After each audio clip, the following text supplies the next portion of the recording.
Dive Podcast, straight talk on politics, national security, and America's future. With Robert Johnson and Linda Miller, we cut through the spin, tackle the tough issues, and give you the real story behind today's headlines. Subscribe now and hit the notification bell to stay informed. Welcome back. We're about to dive into, well, a really high-stakes moment in international diplomacy. Think of the geopolitical map like this huge, complex puzzle, and there's one meeting coming up that could really shift almost every piece. There's this whirlwind of urgent diplomatic efforts happening right now. Yeah, real flurry. And we want to help make sense of it all. So our main focus today, this highly anticipated meeting, it's between the U.S. President Trump and Russian President Putin, set for Alaska. Right. And this isn't just, a handshake photo op. It's about this whole complex web of concerns, proposals, counterproposals, all surfacing beforehand. Exactly. And our mission here in this deep dive is really to cut through all that noise. We want to lay out the key information, the different positions, what's really being discussed, so you can get a clear understanding of the different perspectives and, well, what's truly at stake as these leaders get ready to talk. Okay, so let's set the scene. U.S. President Trump, he publicly announced it. A meeting with Russian President Putin, August 15th, in, as he put it, the great state of Alaska. Now, an announcement like that, it doesn't just happen quietly, does it? It kicked off a whole lot of activity. Immediately. A flurry, like you said. And the reaction from Kyiv, what was that like? Swift. And pretty clear. Ukrainian President Volodymyr Zelensky was reportedly, alarmed. Alarmed that Trump and Putin would meet without Ukraine being there. Precisely. Without Ukrainian representatives at the table. You can see why that would be a major concern. Absolutely. I mean, the idea of Trump and Putin discussing the war behind closed doors without Ukraine's direct input. It's a profound worry in Kyiv. It touches on fundamental things, sovereignty, self-determination. For Ukraine, it kind of echoes fears from the past, great powers deciding their fate without them. That feeling that decisions are being made for them, not with them. Exactly. So Zelensky's response wasn't just worry, it was action, right? It's just very proactive. Oh, absolutely. He immediately started working on the phones, reaching out across Europe. Trying to build a united front against what he called potential behind-the-scenes deals. Yes. Specifically deals that might compromise Ukraine's territorial integrity. And what's the absolute core anxiety driving that push? The main thing, the real fear for the Ukrainian side. Yeah. It's that U.S. President Trump might try to wrap things up quickly, maybe by just agreeing to Russia's position on Crimea, the DNR, LNR, Zaporozhye, Kherson regions. A quick fix that looks like peace but isn't on their terms. Right. Kyiv's worry is that Trump might be swayed by something that seems like a fast solution, even if it means giving up territory.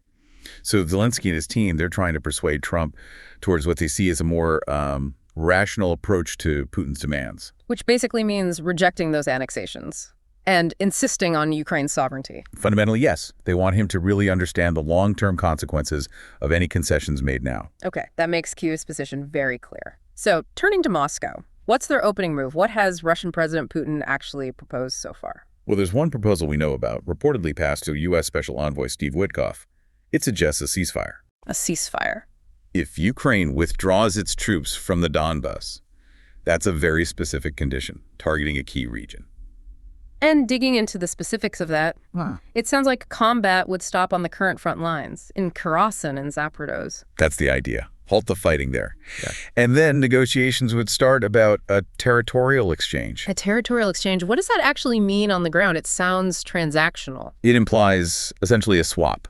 Trading control over certain areas, like you said, transactional, high-stakes bargaining. But the key question is always which areas. It's not just lines on a map. We're talking population centers, infrastructure, resources. Right. So a ceasefire on current lines there, followed by talks. It suggests freezing the conflict where Russia holds ground now before discussing any give and take. And it wasn't only about land troops, was it? Putin apparently also floated ideas about a limited truce, air and sea. That's right. It suggests a broader approach to de-escalation, not solely focused on the ground war, multifaceted. So if we zoom out, how does this fit with Russia's bigger picture demands, the ones they've stated more publicly? Good question. It's important to connect these specific ideas to Russia's wider publicly stated demands for a full settlement. These go much further. They include, first, the withdrawal of all Ukrainian forces from the territory of all four new regions. That's DNR, LNR, Zaporozhye, and Kherson, as Russia defines them. So basically demanding Ukraine cede those territories entirely. Effectively, yes.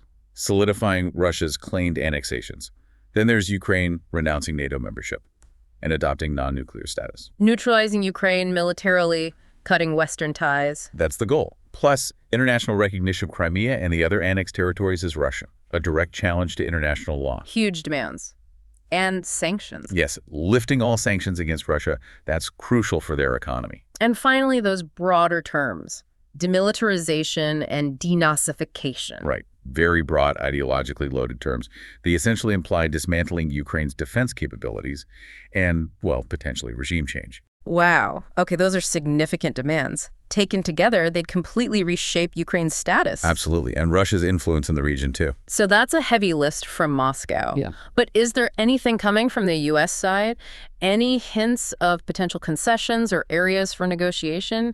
I understand the U.S. Special Envoy Steve Witkoff, he's reportedly mentioned maybe lifting sanctions, restrictions on hydrocarbon trade. That's a really interesting point. It does signal a potential willingness, perhaps, to offer quite significant economic incentives, Yes. lifting sanctions, easing restrictions on oil and gas trade.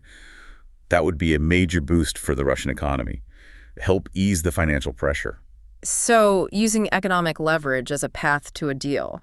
It suggests some within the U.S. administration might see it that way, but, that's incredibly controversial domestically in the U.S. and certainly among allies. Right. Sanctions have been the main pressure tool. Exactly. So it really highlights the complex, probably quite heated internal debates happening within the U.S. about how to approach this whole thing. Okay, so Russia's laid out its position. How are Ukraine and Europe pushing back? What are their counter strategies with this Alaska meeting getting closer? There was an important meeting recently, right? In the UK, Americans, Europeans, Ukrainians all together. Yes, that's right. A key gathering. U.S. Vice President J.D. Vance was there. Ukrainian officials Andriy Yermak, Rustem Umerov. What was the main message coming out of that UK meeting? Well, the crucial thing is Kyiv's core stance, which was strongly reinforced there. President Zelensky has been very firm. Ukraine is ready for decisions that lead to peace, but it will not give away its land. That seems to be the absolute red line. A critical red line. And there's a practical element, too. It's noted that any deal involving giving up territory needs approval from the Ukrainian parliament, the Rada. And what's the feeling there? Well, the reports are that MPs, even from Zelensky's own party, are saying they wouldn't vote for such a bill. So a major domestic obstacle to any land concessions. Even if a leader agreed, it might not pass legally. Precisely. It shows a pretty broad national consensus against losing territory. So building on that, what did Ukraine and Europe propose jointly at that UK meeting? They put forward a counterproposal. The idea is ceasefire first. Then any talk of territorial exchange has to be based on reciprocity. Reciprocity, meaning? Meaning it has to be a two-way street. Essentially, if Ukraine pulls back troops from some areas, Russia must pull back from others. A mutual exchange, not Ukraine giving ground first. Exactly. A European negotiator apparently emphasized, one cannot start the process with territorial concessions in the midst of hostilities. The strategic logic being that Ukraine would lose massive leverage if it conceded territory before the fighting actually stopped and de-escalation began. Some European officials apparently even floated a specific idea. If Donbass ends up fully under Russian control, then Russia should pull out of Zaporozhye and Kherson. a direct quid pro quo. Trading regions, but only after a ceasefire. Yes, it's about a balanced, sequenced approach, not unilateral concessions under pressure. And underneath all this, there's a major European concern, right? They're really pushing U.S. President Trump on something specific. They are. They're actively trying to convince him that decisions about the Ukrainian conflict cannot be made without Europe and Ukraine at the table. They want a seat there, in Alaska, metaphorically speaking. Or literally. They're working hard to avoid what some officials are calling a repeat of Yalta 1945. Yalta, that historical parallel keeps coming up. It does. The reference is to that conference where Stalin, Roosevelt, and Churchill effectively divided up parts of Europe 80 years ago, Right. often without the full input of the countries involved. So the fear is history repeating itself. Big powers deciding the fate of smaller nations. That's the ghost leaving over this. They want to ensure that doesn't happen again, that sovereignty and self-determination are respected. It's a principle, really. And just briefly touching on the U.S. side again, You mentioned internal debates. There seems to be a lack of a single unified message. We hear seemingly contradictory things from, say, Secretary of State Marco Rubio versus Envoy Witkoff versus U.S. President Trump himself. Does that matter? Oh, it matters quite a bit. It creates significant uncertainty for everyone involved. Yeah. For allies like Ukraine and Europe, certainly, but also for Russia. When the signals are mixed, it's hard for anyone to know what the real U.S. negotiating position is, or which promises might stick. Could it weaken their hand? It could be seen that way. Yeah. It might be interpreted as indecision or division, potentially giving the other side room to exploit gaps. For Kyiv and Brussels, it just adds to the anxiety about what might actually be agreed in Alaska. So it's clear this is an incredibly complex diplomatic dance happening right now. As U.S. President Trump and Russian President Putin get ready for Alaska, we've seen this whole range of proposals, specific ceasefire ideas, big demands for a full settlement from Russia. And on the other side, really firm red lines from Ukraine and European partners about territory, about needing to be involved directly. Absolutely. It sets the stage for a very tense, potentially pivotal set of discussions. The outcome is far from certain, and it does leave us with a significant question. What does it mean for how international relations work when the resolution of huge conflicts might hinge on these private talks between just a few leaders? And how do nations caught in the middle make sure their sovereignty, their core interests, are actually protected in negotiations with such incredibly high stakes?